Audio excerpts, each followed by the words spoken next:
back to the Paymentalist podcast, where we untangle the complex world of payment processing designed specifically for innovators in software, dedicated merchants, and the strategic minds in payment sales organizations. I'm Brandon Banks, your host, here to navigate these conversations with a genuine touch, making sure we get to the heart of what really matters.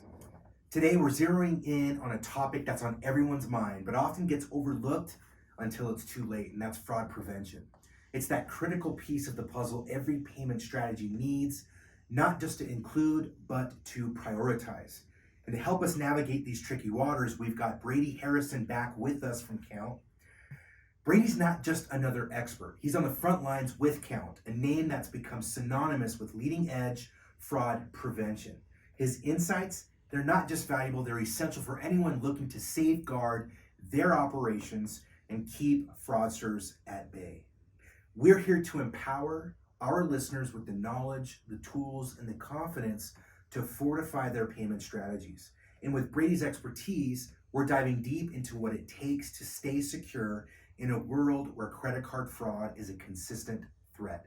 So without further delay, let's welcome Brady back to the show. Brady, it's great to have you here, bringing in your frontline insights to our audience.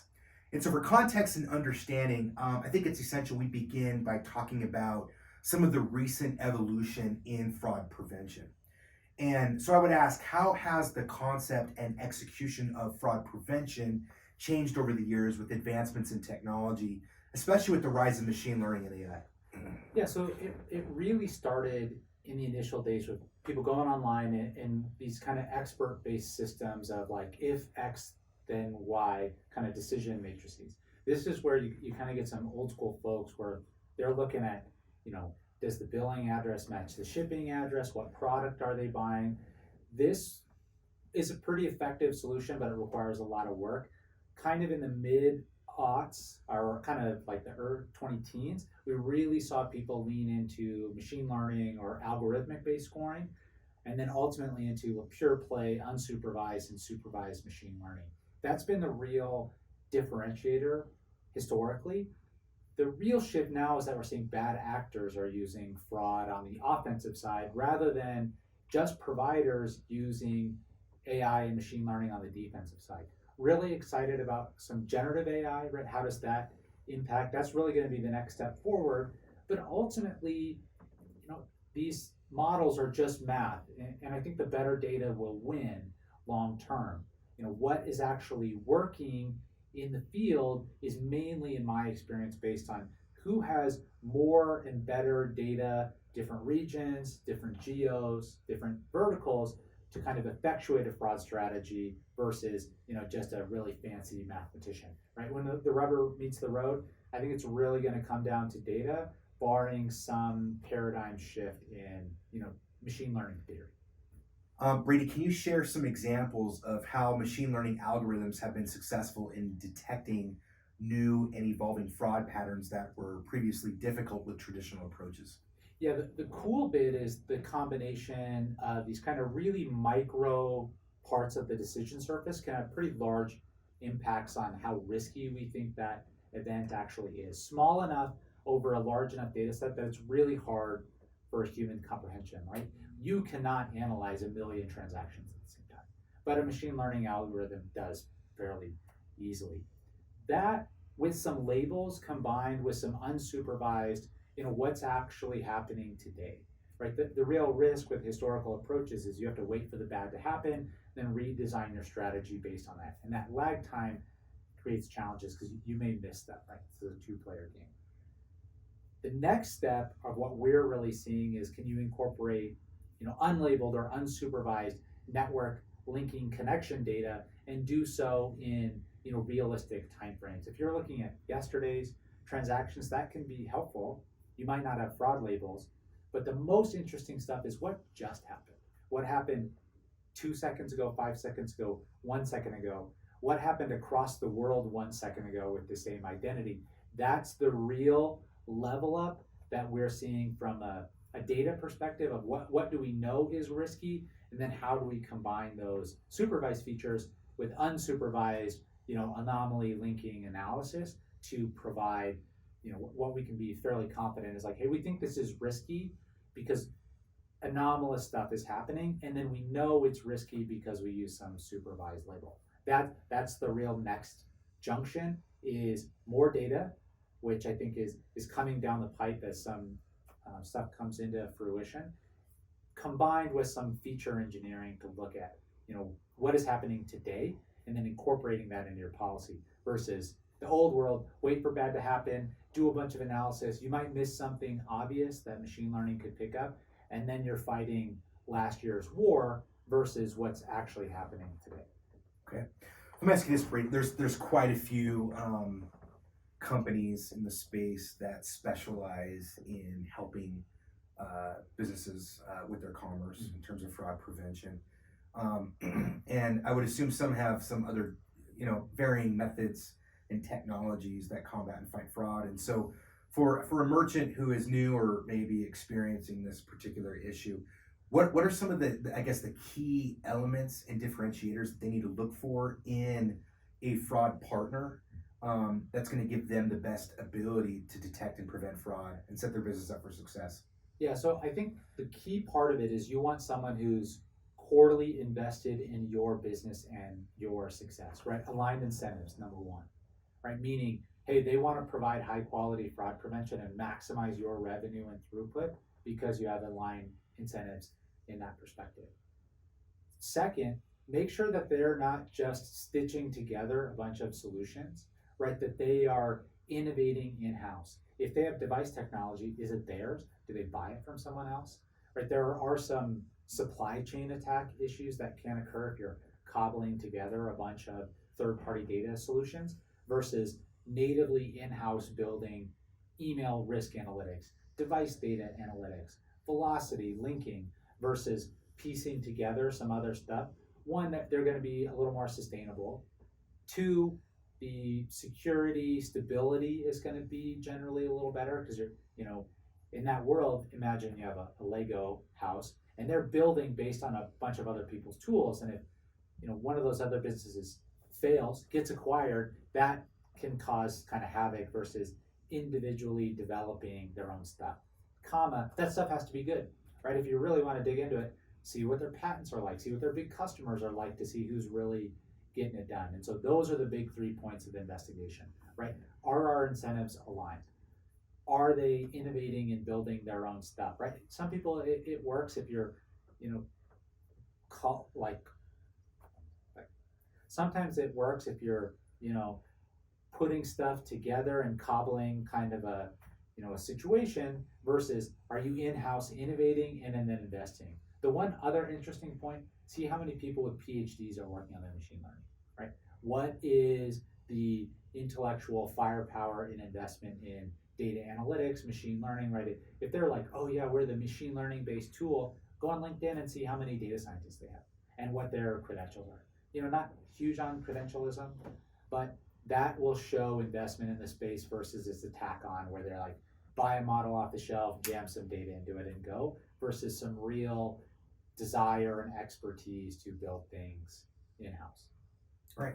Thanks, Brady. I think I'd like to hear from you. I'd be interested in some of the success stories that you've seen that have implemented, an optimal fraud detection and prevention strategy, right? And how that's impacted a business.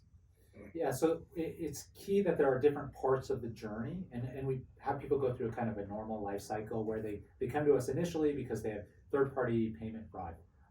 That said, we start to see that risk shift to other parts of the environment like friendly fraud, account takeover, refund abuse, or policy loyalty abuse. I'll really just focus on the chargeback side of it. We've had folks come to us on fire, multi-percent chargeback rates, and with just some basic machine learning and a quick integration, I've seen people do the integration in a day. Working with partners like Nexio, it's just some paper signing, right? It takes longer to get the paper signed for most folks than it does to get the thing actually integrated and trained. We've seen like 90% reductions like day one in losses. Part of that is you're going into a green field or things are not working very well because the incentives aren't aligned. We're big on transparency. So the most common one we see, hey, we're getting lit up with third-party fraud, and the tooling that we have in place is not very good. And so we implement, a modern fraud tool with modern fraud strategy, and we just see chargeback rates plummet. The other one that is more interesting, people further along in the path, is they got their chargebacks handled. And they're like, our fraud tool's okay, or we're spending a lot, not working very well. The real gain is, hey, we can get you to a really similar place from losses strategy, but we can juice that P and P&L by optimizing. You're declining way too much, or you're doing way too many manual reviews, way too many authorization declines. Those are the two success stories we've seen. One, somebody has something that's pretty poor or has nothing. The real level up is, hey, let's give you a modern strategy using machine learning with Kount's expertise on how do we kind of react, to these fraudsters. That's where we see huge drops in, approvals stay relatively similar. Sometimes they do go up, but a big drops in chargebacks. The other side of it is, hey, we're pretty stable on a chargeback performance, but we're not getting there on a friction level. Meaning, we have a 90-10-10, we have a 90% approve rate, 10% reviews, 10 basis points of chargebacks. And you're like, guys, we could probably get you to 12 basis points of chargebacks. So pretty similar, but we could reduce your friction by 80-90%. That's really common. A big thing that I drive for folks is transparency and data driven. Like, let's not base our strategy on feeling, let's run the numbers. Let's look at your business and see what's your margin, what's your appetite for risk to get you to a point where you're profit maximizing. And so we've seen that across verticals. Direct selling is a really common one for too much friction, and then we can really dial that back in. We're not doing manual reviews anymore. Traditional e-commerce, a lot of it is we're getting lit up with fraud and we don't know why. Modern fraud solution, we've seen people take like a 90% improvement without really changing their friction, right? I've worked with folks who they were at 70 basis points, not really, effective. Then we got them to 7 basis points, 99% approval. We made it challenging enough for bad actors that their actual baseline fraud attack rate went down because people were like, you just can't attack this merchant because it's not worth it. You have to be, S tier fraud attack just to steal, be your quality good. So they had kind of Cadillac performance at a, Ford price essentially for what they had to invest in. Right. Yeah, Brady, the other thing I wanted to get your thoughts on too is a lot of the customers that we have worked with have been US-based businesses that have ambitions to grow and scale internationally, right? And when you think about it just in terms of payment acceptance, that's an enigma, a complexity in and of itself that's very, very difficult for merchants. It requires a great deal of expertise and resources and technology to do that in a way that is both that meets compliances and regulations and in a way that is safe and efficient for them, their business operations. And so as it pertains to fraud, I guess in the global landscape of commerce and transactions, how does a fraud prevention system handle the challenges of detecting fraud across regions, regulatory environments, etc.? Yeah, so in a similar vein, just like payments, fraud internationally is challenging. Right? You have to deal with privacy regulations that you've never heard of as a business in the United States that a large modern global fraud provider is well accustomed to. We see transactions from pretty much every geography and vertical. We get transactions from North Korea to Antarctica. The first is usually fraudsters at kind of international banking. I don't know who has internet in Pyongyang, but we see them. All the way to people buying airline tickets and coats in Antarctica. And so a global footprint. There's an interesting map that we show of devices, and it really well aligns with where people actually live. And so you see outlined the United States, Australia, etc. Actually some bright spots in the ocean with people ordering from cruise ships and such. But the real challenge is having a strategy and solution that is also global. Understanding that payment acceptance and other issues in Latin America are going to be different than the United States, or the level of friction in Europe is going to be different. Dealing with standardization across those regions is key. That said, I think people overestimate the risk international. It's still there, but it's not as high as it may initially appear. And based on a network of data, having already seen millions of customers in those geos, you can be more confident, hey, this is a good customer from Chile, or this is a good customer from Estonia, because we have lots of transaction or event details around them and similar consumers to know, hey, this is what normal looks like in Paraguay, or this is what abnormal looks like in Spain. And then you can draw a risk strategy from that while being infinitely divisible and transparent. Like, hey, here's your chargeback rate in Spain. Here's your chargeback rate in Spain for medium risk events, on Wednesdays. And then that is where you can design it. Hey, what's the adventure I want to go on with these folks, and designing a strategy that's specific to that. You could dial up the risk and only take the best of the best in that market, right? We can support those kind of workflows.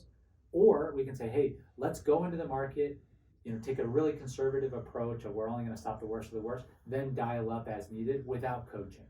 So, or without a, master's degree in statistics, you can run in some pivot tables and really find a nice break-even point. That's where historical expertise and people in the region understanding what the risk profile is a fairly unique differentiator of Kount, as we have experts around the world in all of these regions, right? I want transaction details of risk profiles in, the Iberian Peninsula. Go call the Iberian team, be like, hey, what's going on here? What's the risk profile? That's a fairly unique look, plus, a decade plus of risk data. Kount has been around since 2007, and so we've seen, not only is our lake super wide, we see transactions from pretty much everywhere. We've seen transactions pretty much everywhere for more than going on 2 decades at this point. And so that is a fairly unique view of where the risk is, where it's been historically, and how it's changed over time. Okay. I empathize with merchants, especially with what I know about payments and what I learn day in and day out, right? I can't imagine being in their position as it pertains to commerce and the challenges that they face and what they have to prepare for and manage themselves, right? And we mentioned this on the previous podcast, is taking a very strategic approach. It's a philosophy, it's a mindset, right? That your ability to thrive and succeed as a business is only as good as your ability to take payment and secure those payments. And so let me ask you this, just given your experience and your expertise, if again, we talk a lot of, the terminology we use, there's a lot of different things to consider, right? And there's a myriad of different ways fraudsters can take advantage of a business and put them in a pretty tough position. But again, empathizing with a merchant and helping them break this down into a very basic level, where can they start today? What are the essential components that they need to adopt into their strategy now? Something very simple, something very practical, that if you were in their position, you would do today. Yeah, so I think it really breaks down. You really need 3 areas of concern. We talked a lot about payments, right? That's modern fraud solution that's using machine learning, right? That's learning and taking your feedback and learning about your business. That's something generally you should be able to do today, right? Using Nexio, right, and get Kount spun up really fast and get a base level of protection very quickly. And so that would be key, right? Doesn't have to be Kount. We would love it if it's Kount. But the key is getting a modern fraud solution in place, whether you directly integrate or integrate through a partner. That's key from that side of it. That's going to stop 80% of the issues, right? The stuff between the lines is mostly third-party payment chargeback risk, where bad actors are coming in and using stolen credit cards to buy goods for resale. That's the mindset number 1. The first of what will happen later, after you solve that problem, what will immediately follow that is people getting into people's accounts and using stored payment to buy things they're not supposed to be. Right?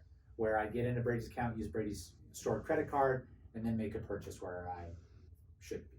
So the key there is some kind of protection for your customers' login.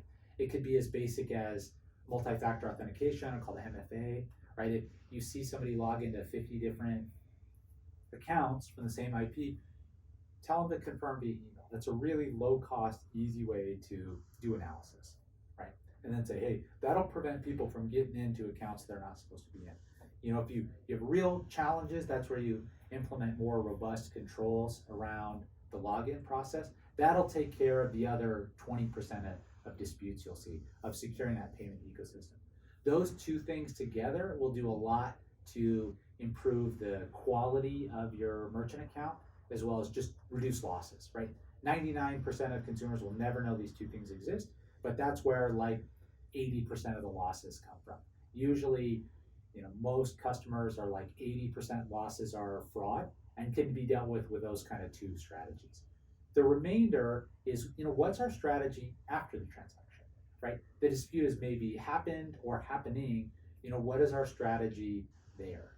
Where you can implement some tools that get spun up pretty quickly for, are we fighting these chargebacks? If we are, how are we fighting them? Are we winning? Those are kind of the three things that we would kind of suggest from like a base level, right? If you have those three things in place, in general, that's post transaction, data sharing with the issuer and the merchant. That's like consumer clarity and order insights for Visa and MasterCard. That's key, right? That's going to clean up a lot of that non-fraud, hey, or I don't recognize this, and even some friendly fraud. The payment risk analysis, that's going to clean up card testing and third-party chargebacks, where that's going to be like 60 to 70% of your disputes. And then the remainder 10% is account takeover. So from a what can you do today? Secure your accounts via some kind of MFA for risky logins. Secure the payment using machine learning and kind of robust strategy. It's most of the time for folks, as I talked about earlier, it's as simple as just one machine learning score is generally enough to keep you out of real trouble. And then the last bit is what is our post authorization strategy? What happens after the transaction that we can push off some of these disputes that may come in. If you do those three things, you'll see chargebacks fall, massively, and you can focus on, the stuff of why you got into your business, not dealing with payment risk acceptance and writing letters to rando banks about why you think this is a good transaction. You're just stopping the obvious bads on the way without impacting the goods. So can we hit high approvals with low disputes while maintaining what the real goal is, revenue optimization, cash optimization. Okay. We're going to ask you a question earlier about, the competitive landscape in terms of providers that can help merchants combat fraud services. And so I do want to give you an opportunity right now, and I think it's important, just in mentioning some concepts that I think are critical. Deciding who you partner with is important, right? The feature set, the product, that's all important, right? But does the company have an investment in your success, right? Do they share the same business philosophy? Are they approaching this in a mindset that is very strategic as well, right? And so the other thing that you mentioned too is the power of the data that they have, right? In some cases, I would imagine the solution, the technology is only as powerful as the data set that they actually have and possess, right? Yes. So if you could just enlighten us specifically on Kount, their technical stack, their services, their solutions, what makes them unique in the marketplace and their ability to partner and help merchants combat fraud? Well, I think that the first bit is, we didn't come out of private equity money or some desire to solve the problem, right? Kount was originally created because we had this problem as a merchant, right? In like the early 2000s, we had our own chargeback troubles, and some very smart people, much smarter than me, got together and said, hey, I think we can solve this problem. Fraud is very different then, to be fair. I would not recommend this path today. Are you so if you weren't featured in A Beautiful Mind as the founder of Kount was, I don't know if this is a strategy you would pursue. You don't have a PhD in cryptography. This is work for the NSA. This is probably not the route I would choose. But at the time, we came out of it from we have to solve the problem and our own problem first. And so it's a native desire to actually fix the thing, right? To solve it. So one that comes from our incentives are aligned. We're not looking to blow up and probably I don't want to say look at blow up and get acquired because we got acquired, and you guys probably want to get acquired, so I don't want to talk about that. We're looking to be aligned with our merchants' success, right? We have a strong belief in the customer success organization that we want people to be successful because as they grow, we grow, right? And our economic incentives are fairly aligned in that respect. We want you to grow to as many regions as possible and at as many sales as possible. We don't care if you send $1 transaction or $1,000 transaction. We treat them exactly the same. And so as part of that comes out of what we're looking to do. And so we've built a lot of our own stuff, So we're not, buying device from somebody and buying email services from other folks. We have built those ourselves. And so we are actually the pioneers of device fingerprinting technology, some of the